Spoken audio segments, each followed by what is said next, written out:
Welcome to USA Sports Zone. Okay, let's just jump right in because the new NFL season, it's already buzzing. But here's a thought for you. What if the team that just won the Super Bowl, what if they're not even picked to finish number one this year? And get this, a totally different team, maybe one you weren't expecting, is actually predicted to go all the way. Stick with us because we're about to unpack the very first power rankings for the 2025 NFL season. We've got some pretty bold predictions, some real game-changing insights. So if you love staying ahead of the curve in sports, yeah, you know what to do. Hit that subscribe button right now. Our mission today. Simple. Cut through the noise, spotlight the really fascinating forecasts, and give you the key takeaways so you're the most informed fan out there. Let's do it. Okay, let's kick things off with, well, some immediate fireworks here. The Philadelphia Eagles, they just won the Super Bowl last February, right? Capping off that 2024 season. And now they're starting right at the top, number one in these initial 2025 power rankings. Makes sense. They're the champs. But, and this is where it gets really interesting, maybe a little controversial. Yeah, absolutely. Look, the Eagles, they've built something really solid. Their roster, it's stacked. You've got 10 of 11 offensive starters coming back. That's huge continuity. And the defense, well, it's young, especially in that secondary. Players who showed flashes last year, you expect them to take a big leap forward. But repeating, that is incredibly tough in any pro sport.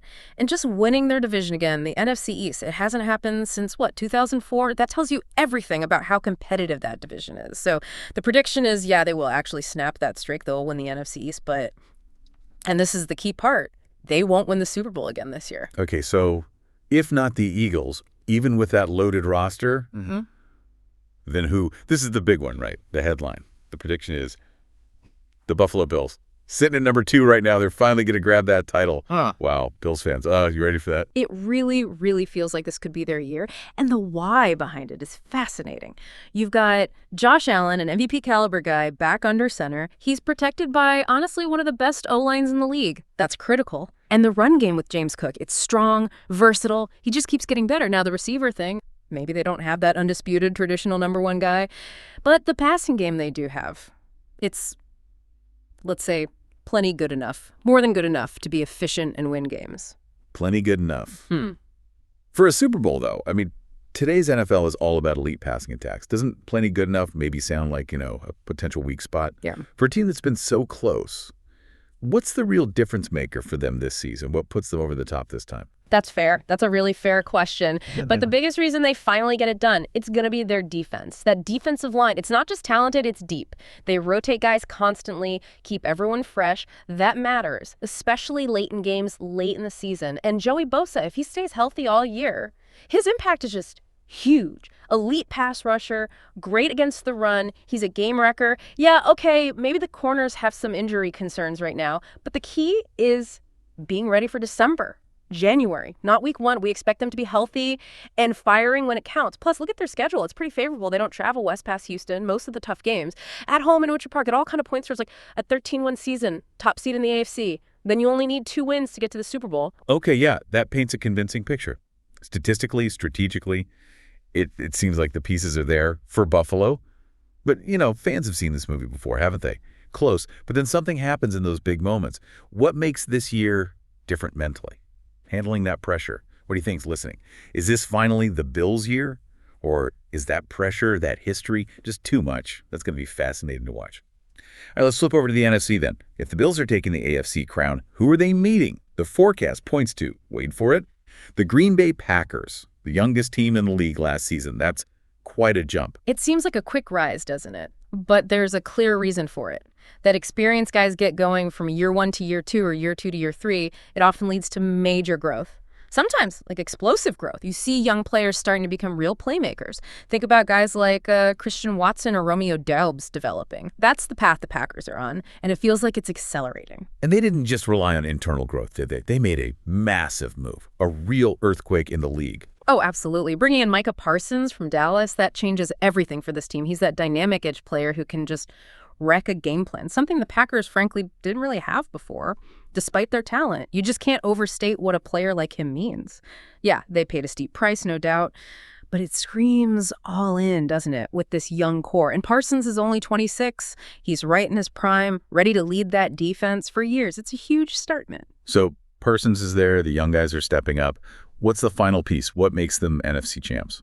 Simple, really. Jordan Love stays healthy. He played hurt a lot last season, showed incredible toughness. But if he's healthy this year, playing at his full potential, the projection is clear. Packers win the NFC North. And yeah, they go all the way to the Super Bowl. So the big prediction, just to circle back, Bills over Packers for the Lombardi Trophy. Wow. Okay. That sets up a heck of a Super Bowl matchup. Bills-Packers. It makes you think, though, how much can one superstar like Parsons change team's destiny? And for Jordan Love, a young QB, what's it like leading a team with those kinds of expectations now, with that kind of defensive help? Man, the NFC is going to be fun to watch. Okay, so beyond the Bills and Packers at the top, these rankings have some other really interesting nuggets, potential surprises.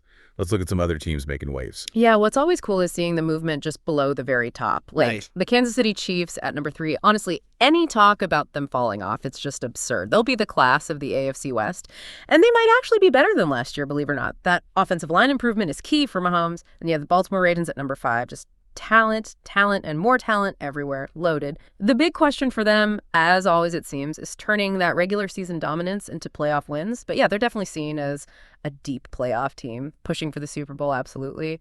And over in the NFC, some other challengers look pretty dangerous, too. Maybe they could upset that Packers prediction. For sure. The Tampa Bay Buccaneers are surprisingly high at number 6. They're described as loaded on offense. Baker Mayfield pushing for MVP with big numbers. Could happen. And their defense is expected to be much better, too, more balanced there. The Detroit Lions at number 7, they'll battle Green Bay hard in that division. Probably a wild card team, but, losing both coordinators. And some O-line changes. Those are legit concerns. And, hey, don't sleep on the San Francisco 49ers at number 9. Don't bury them yet. They still have stars all over the place. Remember, injuries really derailed them last year. Prediction is they bounce back, win the NFC West. They're still elite. And then there are the quarterback storylines. It feels like half the league season hinges on their QB situation this year, maybe more than usual. Oh, definitely. Look at the Washington Commanders at number 8. Jaden Daniels showed real star potential, right? And he should be even better with an improved line. The Denver Broncos at 10 are kind of intriguing. Bo Nix, year 2 growth, paired with what could be the league's best defense. That's interesting. For the Jaguars at 17, it's just a massive year for Trevor Lawrence. Gotta silence the doubters. His play is their season, basically. Minnesota at 14. It all comes down to J.J. McCarthy. Is he ready as a rookie starter? They've improved the lines around him to help. Down at 23, the Jets. It's all about Justin Fields. Can he consistently move the ball, make plays? Because that defense is ready to win now. Yeah. And the Giants at 29, boy, how long until they pivot to Jackson Dart? Russell Wilson gets the start, but that leash might be short unless he plays exceptionally well right out of the gate. It really does put a spotlight on just how critical that quarterback position is, doesn't it? So many teams banking on either a new guy or someone getting a huge year. Exactly. I mean, the number of teams whose whole season basically rests on their quarterback's performance, whether it's a rookie, a guy in a prove-it year, someone coming off injury, it's striking. That variability at QB, that's the biggest swing factor in the whole league this year. No question. It's the ultimate wild card. So thinking about all those situations, which one are you listening right now most excited or maybe most nervous to see play out? Let us know. Okay, so while some teams are dreaming of confetti, others are facing a much steeper climb, starting near the bottom of these rankings. Let's talk about the teams with some tough roads ahead. Yeah, it's definitely a different reality for some teams. Look at the New Orleans Saints, dead last at 32. The quarterback situation is, well, not good. And they've got issues elsewhere, too. They could realistically be looking at the number 1 pick next year. The Tennessee Titans at 31. They're hoping Cam Ward can pull a Jaden Daniels, but that's probably not likely given the circumstances. Cleveland Browns at 30. Joe Flacco starts, gives them their best shot to win now, maybe. But they're still projected last in a really tough division. And sometimes, even teams you might expect to be a bit higher, teams with talent, they hit major roadblocks early on. Injuries, big trades. Absolutely. The Los Angeles Chargers at 16 are a perfect example. Everyone's excited about that. Jim Harbaugh toughness, right? That physical style. But losing left tackle Rashawn Slater for the season to that knee injury, that is a massive blow. Huge hurdle for Justin Herbert and their playoff hopes. Just devastating. Or the Dallas Cowboys at 12. Okay, Dak's healthy. George Pickens is a nice new weapon. But trading Micah Parsons, you're going to feel that on the field. Losing a force like him definitely changes things for that defense. It really makes you wonder, how do these teams rebuild effectively when they're in these tough spots. It seems like such a monumental task. It's rarely a quick fix, that's for sure. Often feels like you're plugging holes on a sinking ship sometimes. It usually comes down to finding difference makers at critical spots, QB, O-line, D-line. And like you said, one major injury, one big trade, it can just ripple through the whole season, affects wins, morale, everything. Even coaching changes aren't magic wands. Pete Carroll going to the Raiders at 28. Great coach, obviously, but immediate results. In a division that's absolutely brutal like the AFC West, improvement doesn't always show up right away in the win column. Rebuilding takes time, smart moves, and often some patience. So looking at these teams near the bottom, what's the number one thing they need to focus on to start turning things around? What's most crucial for them? Man, what a setup for the season we have here. From the defending champs starting at 1 but maybe not finishing there, to this bold Bills-Packers Super Bowl prediction. Unpredictability, that really is the name of the game in the NFL, isn't it? Oh, 100%. And that's what makes it so great, right? The sheer unpredictability. These early rankings, they always look a little funny by the end of the season. Someone always surprises, someone disappoints. But it's not really about being perfectly right on day one. It's about understanding the pieces, the key players, the strategies, the stories, all the things that are going to shape the season as it unfolds. That's the real fun of it. Could agree more. Well, that's all the time we have for this edition of USA Sports Zone. Thanks so much for listening and diving into these initial 2025 NFL Power Rankings with us. Don't forget to subscribe so you stay informed all season long. We'll catch you next time.